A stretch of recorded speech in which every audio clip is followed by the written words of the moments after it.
Hi everyone. In this video, we will be discussing the for loop in Java and I'll demonstrate how to use it with an example. Whenever you need to perform a condition or an action multiple times and you know in advance how many times the action will be repeated, you will be using for loop in that case. When we discuss the while loop and do while loop, we wanted to open a window 5 times. The same logic applies for the for loop.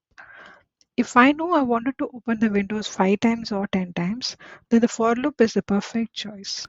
When one should not use for loop is if you need to repeat an action, but the number of repetition is determined by the condition that might change dynamically, where you don't know beforehand how many times the loop will run, then it is better to use your for while loop.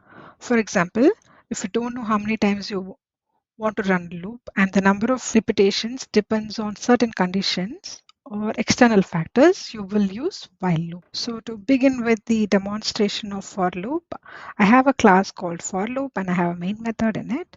Let's start with the syntax of for loop.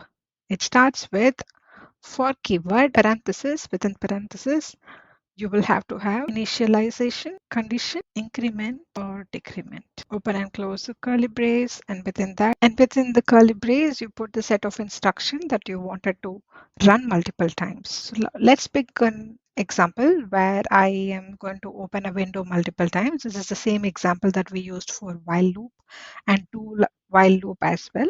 So in that case, let's initialize the variable called open window, initializing it with 1 semicolon. And the condition for this will be open window less than or equals to 5. If we would have seen the while loop, we were applying this instruction, which is this condition will be coming in the while loop within the parenthesis.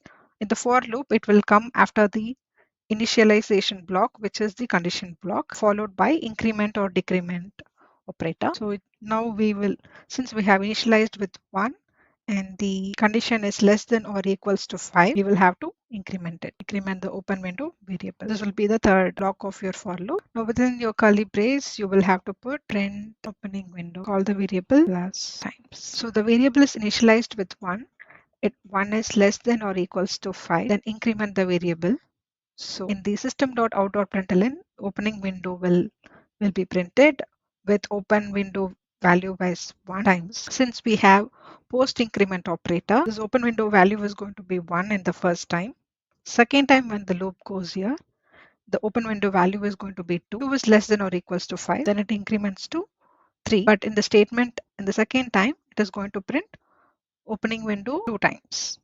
Similarly, when the value of open window is 4, it will check whether 4 is less than or equals to 5. Open window plus plus means it will print 4 times and then 5 will come, and 5 it will be checking whether 5 is less than or equals to 5.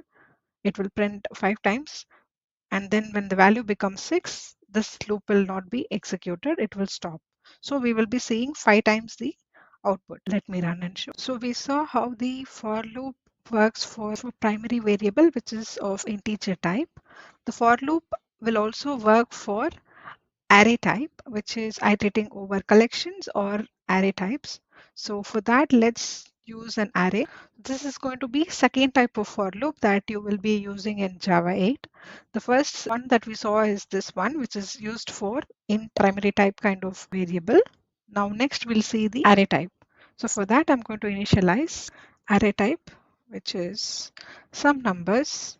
Inside that, if I'm going to have 1, 2, 3, 4, 5. So now how this enhanced for loop will be working is you'll have to use for keyword int, use a new variable int number colon, call the type of variable that you are wanted to iterate over. So in this case it is array. So call that array variable, open the curly brace and close it. Within that, you can try to print the numbers from the array. So I'm going to put this number and let's run. So this second for loop is, which is your enhanced for loop is, this will be commonly used when you wanted to iterate over arrays, lists, or any other collection. The key difference of when to use the for loop and while loop is already discussed in this video earlier. I just wanted to reiterate it. Whenever you know that upfront, when you know that only 5 times or 6 times or 10 times, some fixed times that you wanted to loop. In that case, you will have to go for loop. Also, if it is just going to do perform like one time, so it is too small a loop, so do not go for a for loop. And if it is too big, even at that case, do not go for a for loop. Second pitfall will be infinite loop. Forgetting to update the loop variable properly might also be encountered when people are using for loop. And while using enhanced for loop, briefly mention the enhanced for loop for each loop for iterating through the collections. The key differences in when to use which loop would be like when you know in advance how many iterations you want to perform, or if you have collections or arrays or fixed range. And if you wanted to make your code compact, then you go for loop. Go for while loop when the number of iteration is unknown or it is going to be some dynamic condition. Use it when you want to keep looping until specific condition is met, which might not be known upfront. And it will be suitable when complex conditions are going to be happening in the code. So that's all for the control flow statements. We saw do while in the previous videos, and in this video we discussed about for loop. Thanks for watching. If you have any queries, please use the comment section and comment there. Thanks for watching.